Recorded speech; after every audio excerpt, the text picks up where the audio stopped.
Stramattina mi sono alzato, oh bella ciao, bella ciao, bella ciao, ciao, ciao.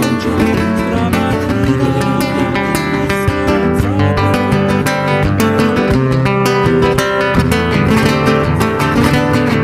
Yo me resisto a tener que cantar lo conveniente.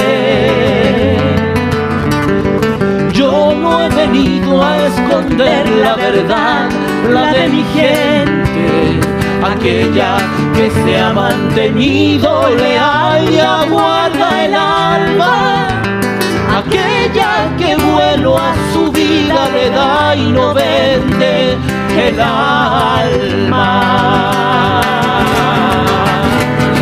Yo no pretendo sumarme al festín y al despilfarro. Yo no ando en busca ni quiero servir a un dios de barro. Yo no renuncio y me quedo a intentar mejores tiempos, aunque me arriesgue a perder mi lugar entre los cuerdos.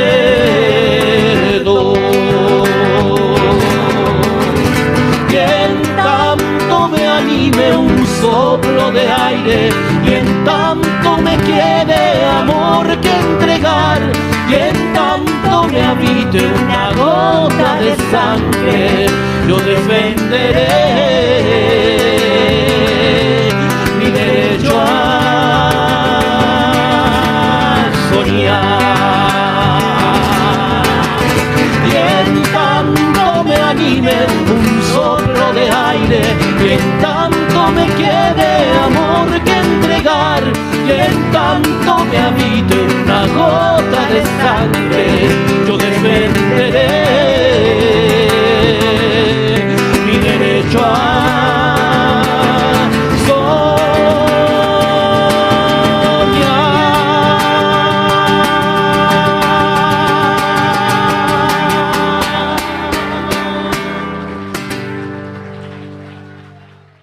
Los dueños de la verdad siguen moviendo las piezas, marionetas sin cabezas, escenario de maldad.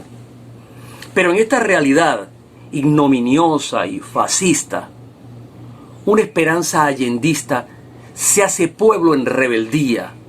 Sabe que Chile algún día será libre y socialista.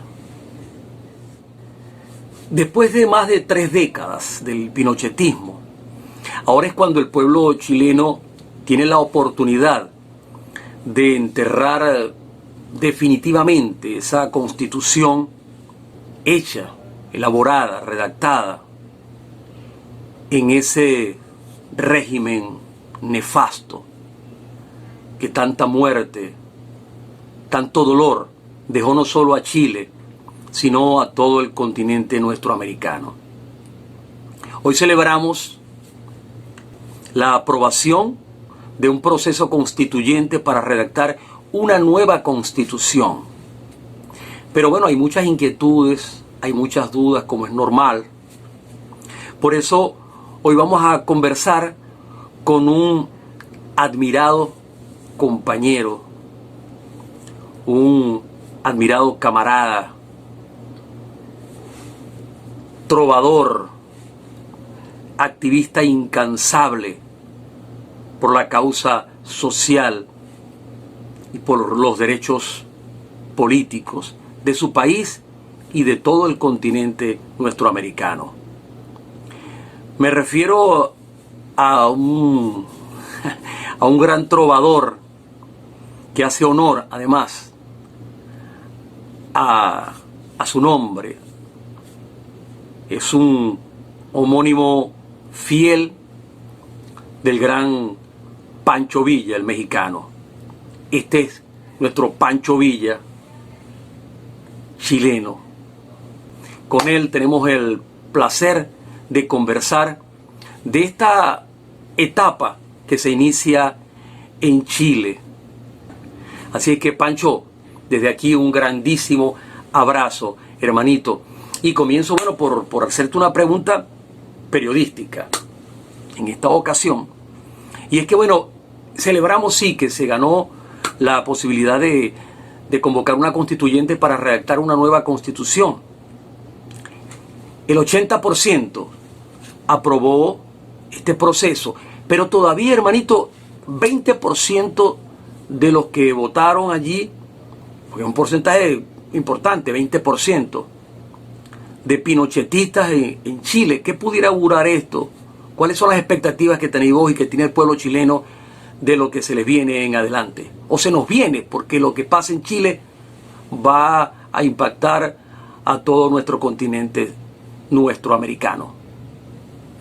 Hola Darwin, ante todo un tremendo abrazo, un abrazo inmenso desde acá, desde el sur del sur, desde Santiago de Chile, y a través de ti un abrazo a todos mis hermanos y compañeros venezolanos, compañeros de causa, compañeros de oficio, y tantos amigos que en fortuna tengo por esas tierras.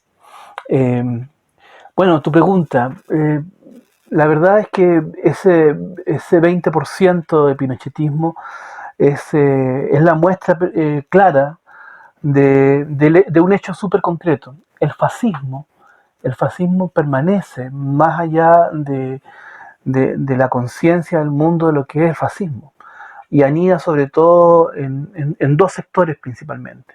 El fascismo anida en los sectores poderosos, ¿no? En los sectores que entienden que mantener el poder en sus manos para el beneficio propio es fundamental, y encuentran en el fascismo una doctrina muy propicia para poder implementar y sostener ese poder. Y por otro lado tiene también una arista derivada hacia la ignorancia, y sobre todo a la ignorancia del pueblo. El fascismo no anida solamente en algunas capas de la élite de los países o del mundo, sino que anida y muy especialmente en el pueblo, ese pueblo pobre, ese pueblo ignorante, ese pueblo que no logra entender que una mirada más progresista y más comunitaria de la vida es la que los puede sacar de la pobreza. Entonces enganchan con muchas ideas del corporativismo, que es la base ideológica del fascismo, y además las ideas principalmente de la fuerza, de la violencia, de la prepotencia finalmente de los que tienen sobre aquellos que no tienen. Y cuando digo tener, no me refiero solamente a cuestiones de orden material, sino que me refiero incluso a cuestiones que me parecen mucho más fundamentales, que es de orden cultural, lo que se llama el patrimonio cultural. Entonces, esa es una explicación desde la mirada de este trovero de que por qué anida tanto fascismo hoy día en Chile. Además, todo este camino de la postdictadura ha sido un camino inmensamente timorato frente al fascismo de la dictadura de Pinochet. El hecho de que estemos recién votando después de 30 y tantos años, 47 años después del golpe de Estado incluso, que estemos votando una nueva constitución que reemplace la constitución de Pinochet, habiendo terminado la dictadura hace 30 años, se supone, demuestra que la dictadura entonces no terminó, que quizás lo que frenó un poco fue la manera sistemática en que se violaban los derechos humanos desde el Estado, cuestión que tampoco ha frenado, pero no se ha dado en la medida que se dio en la dictadura, con campos de concentración, con tortura sistemática, con servicios de seguridad permanentemente cazando a los activistas y militantes de izquierda. Eso de alguna manera se frenó medianamente durante la postdictadura, pero lo que no frenó nada, lo que no detuvo para nada, fue el modelo económico, principalmente que hasta el día de hoy sigue rigiendo en Chile, y que es el modelo económico que impuso la dictadura de Pinochet a través de los Chicago Boys, que fueron los discípulos de Milton Friedman, uno o el gran gestor del modelo neoliberal que se experimentó gracias a la dictadura en Chile. Chile fue el laboratorio del neoliberalismo que después se desencadenó en el resto del mundo. Por lo tanto, las bases del fascismo mezclado con estas ideas neoliberales en Chile son muy poderosas, ¿no? Han habido casi 50 años de adoctrinamiento para que mucha gente conciba, sin saber siquiera, sin tener idea, conciba el fascismo y conciba al neoliberalismo como una alternativa de vida. Eso es más o menos el panorama desde la cuestión más bien histórica. Lo fundamental es que estos sectores fascistas, estos sectores que además agregaron el ingrediente del neoliberalismo, es una mezcla muy curiosa, podríamos hablar de neofascismo en este caso, son dominadores hoy día de los grandes capitales en Chile, de los grandes recursos naturales en Chile. Ellos son los que rigen los destinos del país hoy día, más allá de cualquier otra distracción democrática. Lo digo así entre comillas porque esta ha sido una democracia absolutamente aguachenta, absolutamente traicionada por las élites que nos propusieron, finalizando los 80, acabar con la dictadura y comenzar un tránsito a la democracia. Muchas de esas élites democráticas, digamos, principalmente provenientes del socialcristianismo y de la socialdemocracia, terminaron por traicionar esa causa de democratizar a nuestro país luego del término o el supuesto término de la dictadura. Entonces ellos también son cómplices de que el fascismo permanezca durante este tiempo, porque del miedo al fascismo, de la prudencia frente a las Fuerzas Armadas profascistas, pasaron a ser cómplices de ello e incluso a administrar el modelo capitalista neoliberal profascista de manera muy llana, ¿no?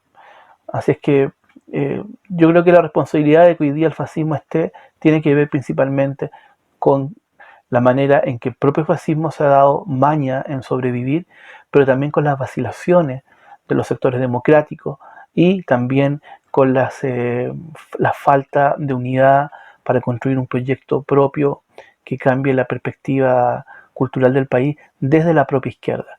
Una izquierda que todos estos años, si bien ha sido heroica y ha sido épica, no ha tenido un programa común, un proyecto común que finalmente traiga al país una perspectiva y una práctica mucho más democrática de la que hemos tenido hasta ahora.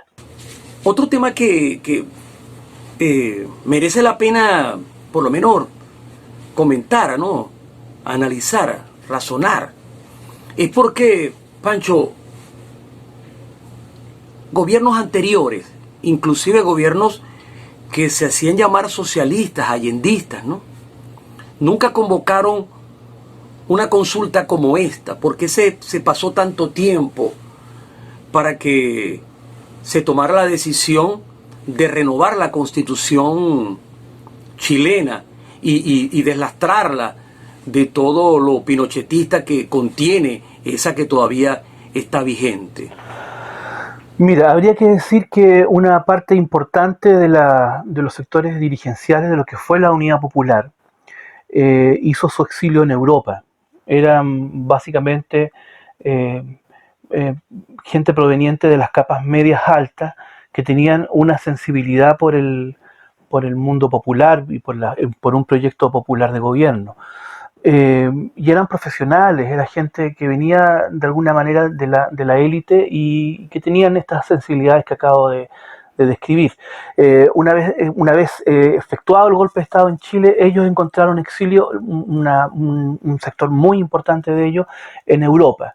En una Europa que estaba imbuida en una izquierda que estaba sufriendo ciertas transformaciones sobre todo venía desde sectores socialdemócratas, ¿no? Reinterpretación del concepto de izquierda, del marxismo, búsqueda de caminos alternativos al, al, a la influencia de la Unión Soviética, en fin, y muchos tratando de desmarcarse de la experiencia cubana también.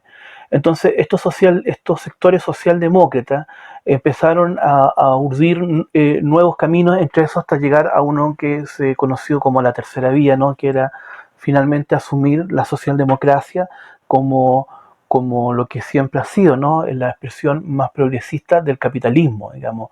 Eh, una ideología que propone no votar el capitalismo, sino que soportar el capitalismo y tratar de hacerlo lo menos duro posible para los sectores populares, más bien una democracia en la medida de lo posible.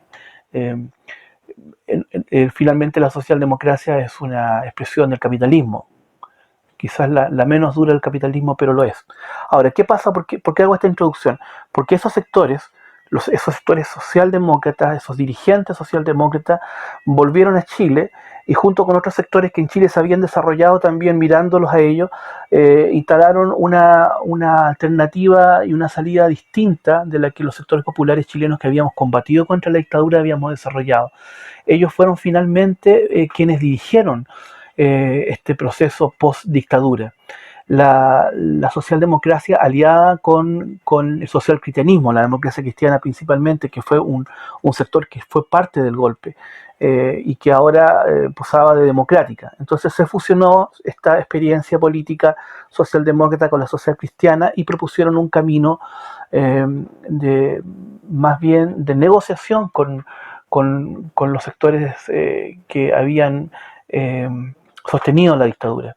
Y esa negociación significó desmovilizar al pueblo, ¿no es cierto? Les dijeron a la gente, váyanse para la casa, ahora nosotros, los políticos democráticos y profesionales, seremos quienes gobernaremos y tomaremos las decisiones democráticas, nuevamente entre comillas, por ustedes. Y esto finalmente se convirtió en un proceso que partió argumentando que muchas vacilaciones frente a la herencia de la dictadura por miedo, no por miedo a las Fuerzas Armadas, que si era muy radical el cambio, las Fuerzas Armadas se iban a enojar, el propio Pinochet que seguía en el poder en la jefatura en jefe de las Fuerzas Armadas podía enojarse y podía dar un nuevo golpe, que la inversión extranjera no iba a llegar, en fin, y finalmente porque Estados Unidos, que era el gran arquitecto de la salida política en Chile, no estaba de acuerdo con que el cambio fuera tan radical. Entonces estos sectores fueron más bien timoratos, miedosos en un comienzo, pero en la medida en que comenzaron a desenvolverse en el mundo del poder y de la élite, le empezaron a tomar el gusto a esta nueva forma de vida y empezaron ya no solamente a no transformar el país en un país democrático por miedo, sino que además empezaron a ser complacientes con el modelo que habían criticado, empezaron incluso a usufructuar, no solo desde el poder político, ocupando puestos de importancia política en la arquitectura del Estado, sino que además incluso ocupando puestos en los directorios de las empresas que algunas veces fueron de todos los chilenos, que eran parte del Estado y que la dictadura de Pinochet traspasó a precio de huevo a las manos privadas de muchos de sus partidarios, ¿no? Que comenzaron así a amasar grandes fortunas. Bueno, en esos directorios de esas empresas los compañeros se fueron instalando también y fueron aprendiendo las mañas, ¿no? El oficio de ser empresario y de tener poder y terminaron finalmente cruzando la calle, quedándose del otro lado y administrando un modelo que finalmente a ellos les convenía también, del cual sacaban partido. Eso ha sido más o menos la historia de la democracia o de la postdemocracia, perdón, la postdictadura. Y eso es lo que ha llevado a que la Constitución, después de 30 años de democracia, todavía no se haya cambiado y que recién después de 30 años hayan tenido que pasar muchas generaciones para que llegara una generación muy joven, que ni siquiera es la generación universitaria, es la generación de los estudiantes secundarios que hace un año atrás comenzaron a apoderarse del discurso, de un discurso, a llevar la batuta con el discurso de la transformación y de la refundación del país, y fueron ellos los que iniciaron las grandes movilizaciones y los que propusieron los grandes temas, es decir, los más pequeños, los grandes, los expertos en revoluciones, con posgrado, en luchas democráticas, no fuimos capaces durante 30 años de echar abajo la herencia de la dictadura, y tuvieron que llegar nuestros hijos a instalar esta idea. Y es lo que hoy día ha llevado a que por primera vez en 30 años tengamos una posibilidad de cambiar el modelo a través de cambiar la Constitución, que también sigue siendo una tarea muy dura por dar, porque lo que se aprobó finalmente fue la idea de crear una nueva Constitución, pero ahora los canales que la propia élite se ha dado para crear esa nueva Constitución son canales que están llenos de trampas en favor de ellos. Entonces vamos a tener que sortear esas trampas con movilización social, con movilización en las calles, y presionar para pasar por encima del tránsito legal que se ha dado la élite para poder transformar la Constitución de Pinochet en una nueva Constitución, por supuesto, que siga favoreciéndolos a ellos. Vamos a tener que legitimar nuestras ganas y nuestro derecho a tener una Constitución absolutamente democrática a partir de la movilización callejera y la presión a las instituciones chilenas. Stamattina mi sono alzato ed ho trovato l'invaso. Pancho, en Venezuela decimos que el que está picado de culebra, cuando ve un bejuco salta. Bejuco es una rama que pudiera dar la apariencia de una serpiente, ¿no? No sé si en Chile también conocen ese refrán popular. Bueno, nosotros estamos muy picados de culebra. Y cuando digo nosotros me refiero a los venezolanos, a los chilenos, a los uruguayos, a los argentinos, a los bolivianos. Por eso somos tan cautelosos con lo que está pasando en Bolivia.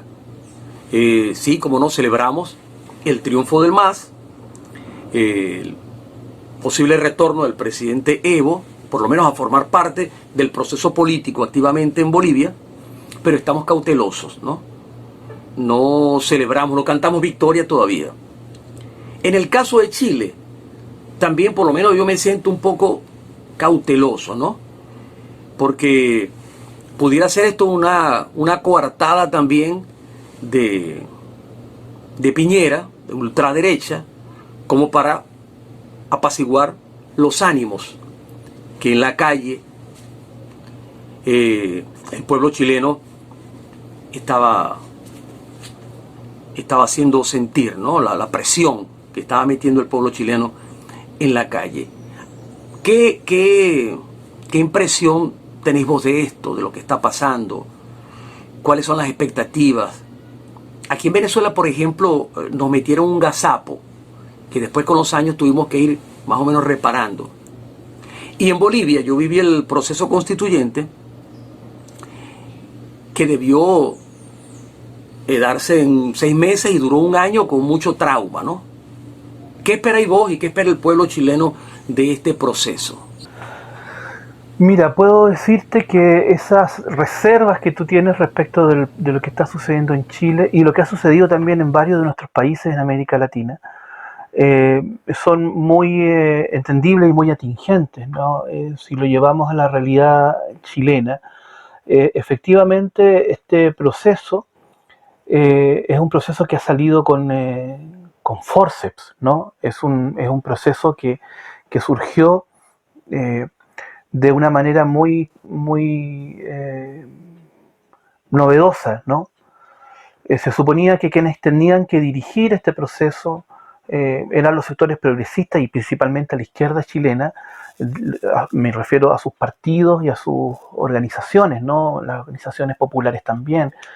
eran ellos quienes tenían la tarea de poder presentar un camino distinto al que ha recorrido Chile estos últimos años. Sin embargo, la izquierda chilena ha estado, y el progresismo chileno han estado inmensamente divididos con una serie de proyectos que no logran, pequeños proyectos, no muy distintos unos de otros, que no logran una visión común. Una izquierda que además ha estado muy tergiversada a propósito de lo que contaba antes, esto de la socialdemocracia, que en Chile también se le califica de izquierda, cuando sabemos que la socialdemocracia en realidad no responde al menos al concepto de la izquierda anticapitalista, ¿no? Entonces hay una lucha, una pugna muy grande entre las alternativas más bien socialdemócratas, que cada día son más neoliberales, más que socialdemócratas, y las alternativas de los movimientos y de los partidos de izquierda, que hay una frontera donde se han ido cruzando y se han ido entremezclando una serie de elementos que han finalmente hecho que el progresismo no sea quien ha dirigido desde sus fuentes políticas e intelectuales el proceso que hoy día estamos viviendo. ¿Qué pasó? Que el pueblo, la gente, frente a la necesidad, frente al apremio, frente a la opresión del sistema sobre ellos, decidió salir a la calle. Lo hicieron los que tenían menos que perder, en teoría, que eran los jóvenes, los más jóvenes de los jóvenes. Y de una manera espontánea, sin responder a una institucionalidad, a una organización, a un partido, a un movimiento concreto. Fue un acto espontáneo que se transformó después en un gran estallido en todo Chile. La gente salió por inspiración propia, no porque nosotros, el mundo progresista con historia y de lucha, haya propuesto este camino, al menos en esta fase y de esta manera. Y esto llevó a que se diera un momento de una gran efervescencia, con grandes movilizaciones en Chile que acorralaron efectivamente a las élites. Y las élites compuestas por los sectores de siempre, más algunos sectores del progresismo, ¿no? que logró instalarse también como élite. Frente a la incapacidad de poder finalmente contrarrestar esta movilización inmensa de la ciudadanía, y frente a, por un lado, esa falta de freno al poder popular, llevó a que la élite se concentrara, lograran levantar un camino, entre comillas, alternativo para que la élite pudiera bajar la presión. Entonces lograron de alguna manera instalar la idea deforme de lo que pedía la calle, lo que pedía el pueblo, que era la Asamblea Constituyente. Entonces ellos lograron instalar algo que no se llamara Asamblea Constituyente, porque además se parecía mucho al modelo venezolano, esto de la Asamblea Constituyente. Entonces le pusieron otro nombre y se llamó Convención Constitucional, que no tendría mayor importancia si finalmente esa convención funcionara como Asamblea Constituyente, pero tampoco va a funcionar como Asamblea Constituyente soberana y originaria. No es una asamblea a la que van a llegar representantes de los territorios, ¿no? A través de cabildos o de asambleas territoriales, o por grupos de interés, estudiantes, trabajadores, empresarios, en fin. No se van a generar de esa manera. Ellos crearon una metodología muy tramposa, ¿no? Que tiene un montón de trampas, pero hay dos que son principales. Una es que los asambleístas o los constitucionales, digamos, van a ser elegidos a través de una elección que es idéntica, es el mismo tipo de elección con el que hoy día se eligen a los parlamentarios chilenos. Es una metodología muy tramposa que favorece abiertamente a los partidos políticos tradicionales, que son parte de los que la sociedad chilena cuestionó en la calle, ¿no? Entonces estos partidos políticos finalmente van a nombrar ellos a los que van a escribir la nueva constitución. Es decir, los cuestionados van a nombrar a los que van a formar esa nueva constitución. Esto es muy dramático porque además los independientes, la calle, no va a tener posibilidades de presentar candidatos. Y si por ahí tuviera alguna, tienen que juntar tal cantidad de firmas y cumplir con tal cantidad de requisitos para poder hacerlo, que va a ser imposible que puedan presentarse. Pero además no pueden ir en listas, es decir, cada independiente va a tener que sumar sus votos y nada más que sus votos. En cambio, los que van en lista de partidos políticos, ellos pueden sumar sus votos, sus compañeros de lista, y aunque no sean primera ni segunda mayoría, si sus votos suman más que la primera mayoría, que pudiera ser la de un independiente, en una de esas, los que van a ser elegidos siempre van a ser los que presenten los partidos políticos. Hoy día hay partidos políticos que han decidido llevar en sus listas a independientes, pero siempre van a ser independientes cercanos al partido político, que van a defender sus ideas.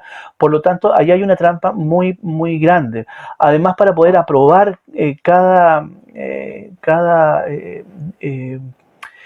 propuesta, se va a tener que recurrir a 2/3 de los asambleístas. Es decir, si 1/3 más 1 decide que no, aunque sean 2/3 los que digan que sí, se va a hacer lo que diga 1/3. Es así de simple. Es decir, 1/3 equivale en esa convención constitucional a 2/3. Eso es en síntesis.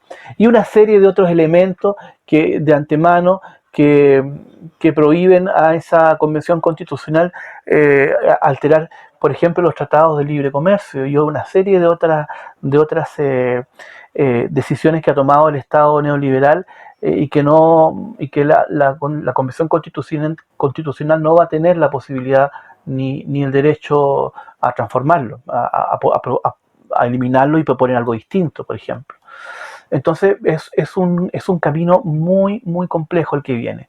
La propuesta de vastos sectores en la que yo me inscribo es de hacer de aquí a que se instale esta convención constitucional y empiezan a elegirse a los que van a integrarla, es echar abajo la convención constitucional, al menos como está pensada hoy día, e instalar una asamblea constituyente absolutamente democrática.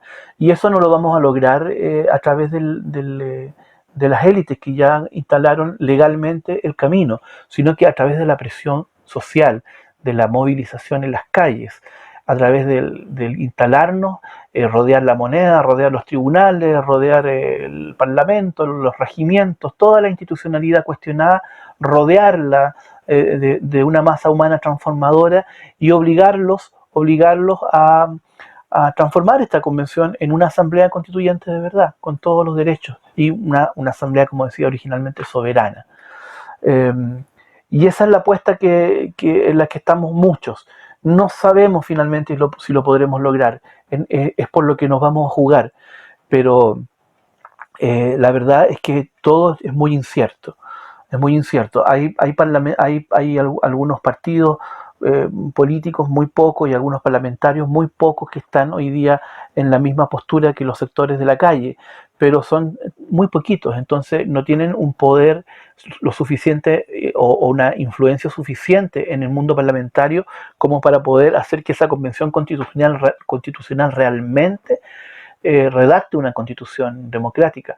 Por lo tanto, tenemos que sumar a esa pequeña fuerza parlamentaria de los sectores populares, tenemos que sumar a la calle. O sea, es imposible poder llegar a tener una constitución absolutamente democrática generada por la opinión del pueblo si no somos capaces de echar abajo la propuesta de las élites y colocar como una posibilidad real la asamblea constituyente soberana y originaria. Stamattina mi sono alzato ed ho trovato l'invaso. Otra cosa que nos causa cierto grado de expectativa, hermano, es que es probable que durante este proceso, como decíamos, las aguas bajen un poco, ¿no? Y eso está bien, ¿no? Que se recupere un poco la tranquilidad, la paz en la sociedad chilena. Sí, pero el pueblo chileno va a esperar un resultado de ese proceso constituyente que reivindique las razones por las cuales se han dado estas manifestaciones, ¿no? Pero por otra parte está el saldo de estas manifestaciones, hermano. ¿Qué va a pasar con los más de 30 muertos que ha dejado, que uno sepa desde aquí de Venezuela, que es lo que se dice en los medios, más de 30 muertos, heridos por centenares, lisiados, ciegos, hermano? Se convirtió un fatal, triste símbolo, el de la ceguera en Chile, ¿no? ¿Qué va a pasar con eso? Esto no puede también un poco convertirse este proceso como una capa que arrope todos estos males, todos estos delitos, en una suerte de cortina o de cobija de impunidad para los responsables de todo esto que ha pasado en estos días, hermano. Bueno, Darwin, en realidad tu inquietud tiene todo sentido y tiene toda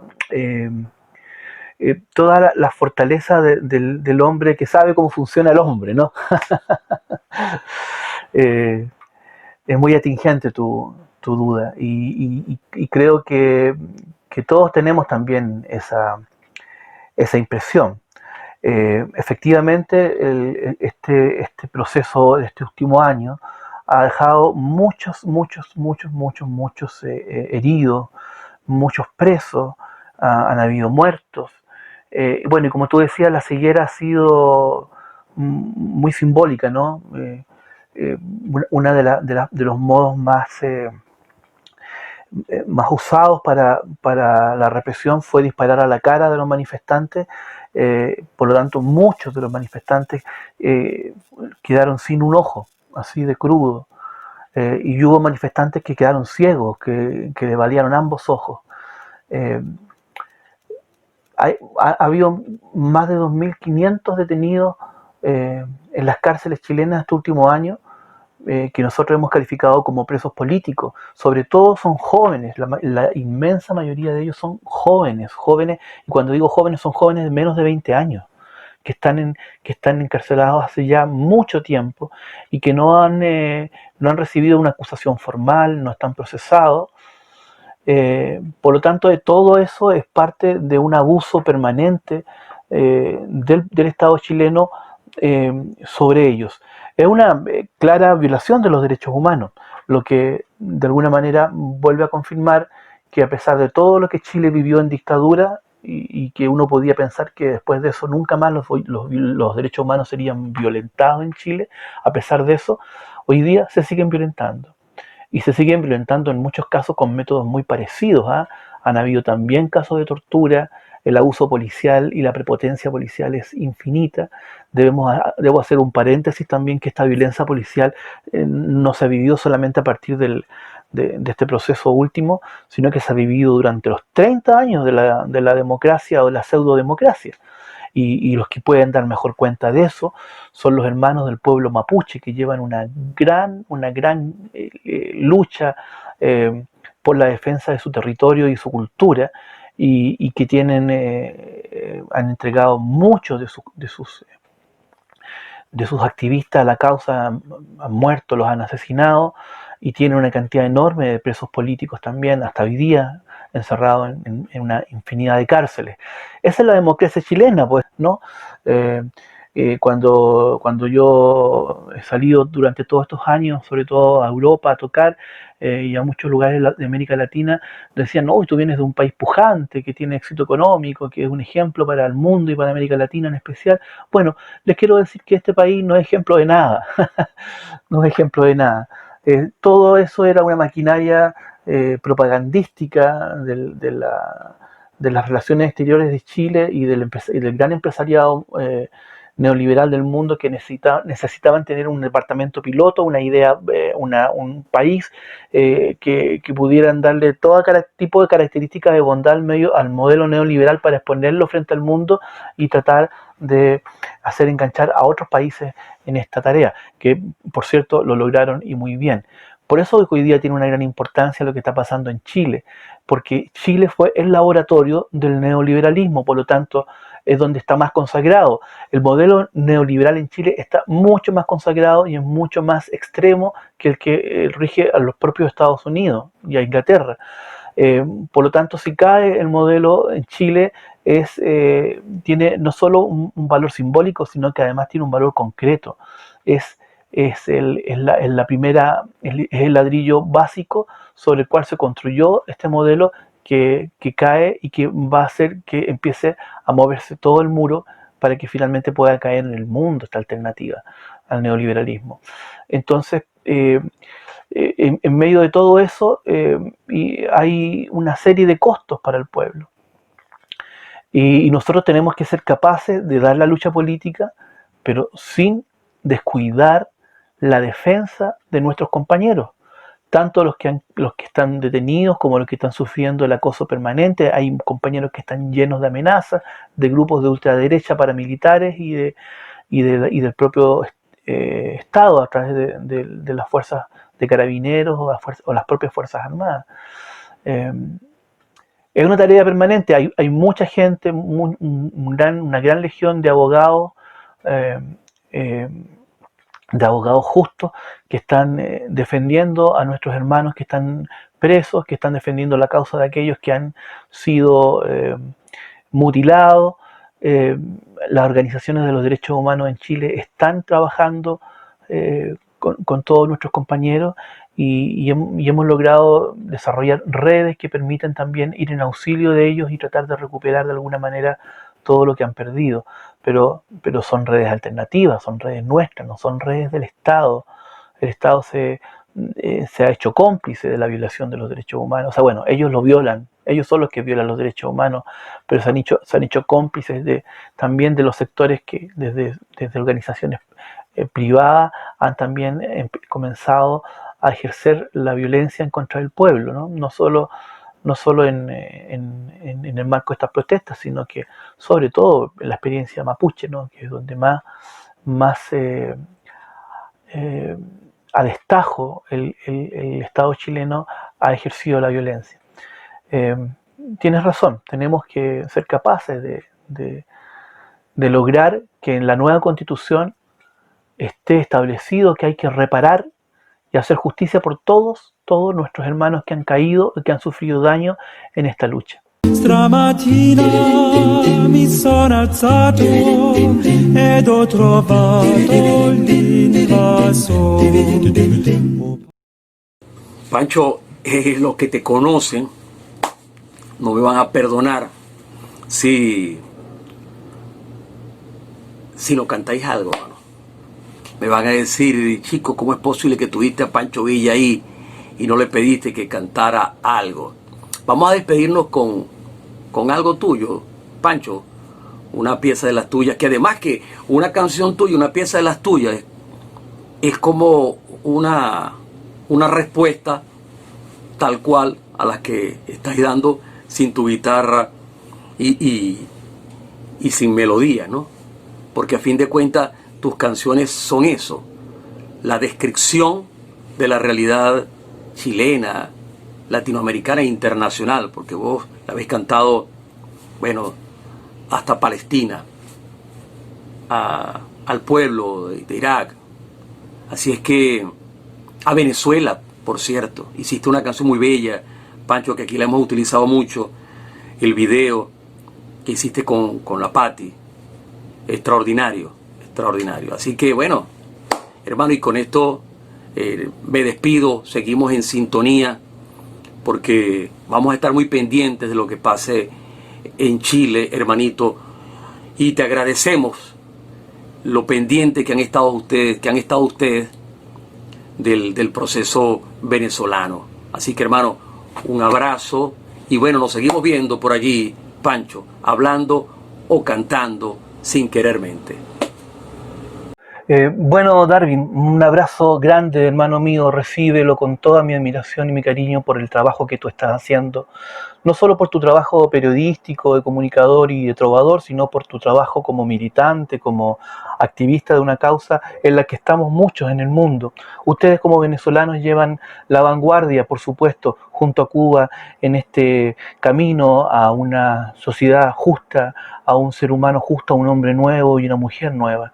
Quiero simplemente agradecer tu entrevista y que sepan que aquí hay un cantor con su guitarra que están siempre dispuestos a dar su lucha por su patria, por su continente y en especial por Venezuela, por Cuba, por Nicaragua, por Bolivia. Soy un compatriota tuyo latinoamericano, un compatriota de cada uno de los compañeros que en este continente están bregando por la liberación del ser humano, de la opresión que ejercen otros sobre ellos. Así es que sépanme un cómplice permanente y un agradecido de Venezuela. He estado muchas veces allá, pretendo volver a estarlo y cantar y abrazar y compartir con ustedes y luchar con ustedes. Voy a hacer ahora una canción que tiene que ver todo con eso. Es una canción que hice hace 2 años cuando pretendían invadir Venezuela desde la frontera colombiana. Voy a colocar este micrófono para poder darle mayor fuerza al canto y agradecer finalmente esta complicidad permanente con esta canción. Se llama Toma Nota.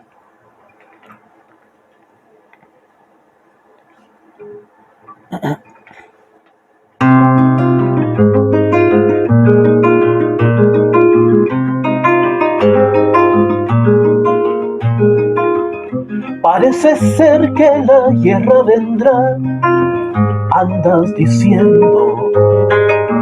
No soy violento, yo quiero la paz, pero te advierto que no pondré la otra mejilla si laceras a mi pueblo y justiciera mi rodilla.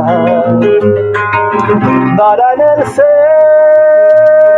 centro de tu centro. Ven y toma nota de esta paz de puño fiero. Ven y date cuenta, mi bandera escupe fuego. Amo mi vida y la de los demás, pero no pienses que si me agredes sería incapaz de responderte. Que tu poder no tiene freno, habrá que verlo, pues quién sabe si un pie pusieras en mi suelo, será por sobre mi cadáver. Ven y toma nota de esta paz de puño fiero. Ven y date cuenta, mi bandera escupe fuego.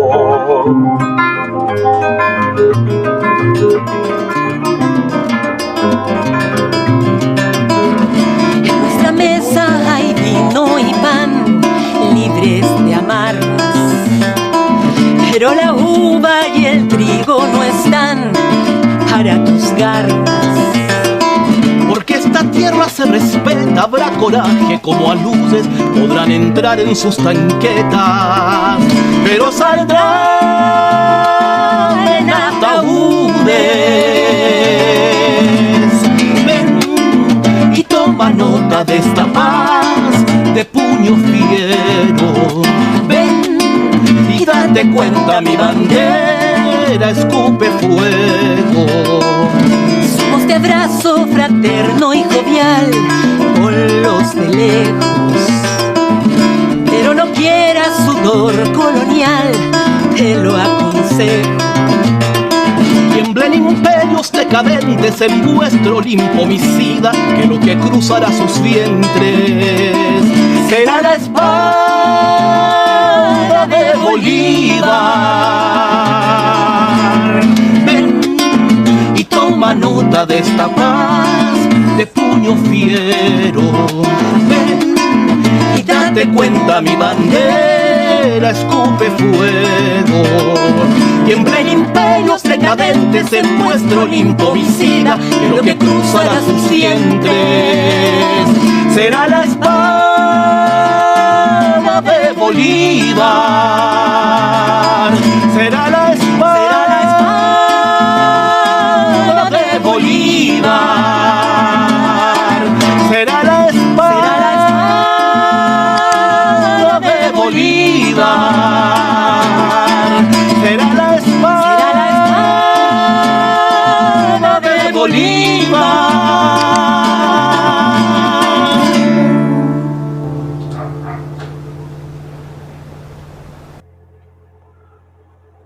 Un abrazo, hermano. Hasta la victoria siempre. Viva Latinoamérica. Viva Venezuela.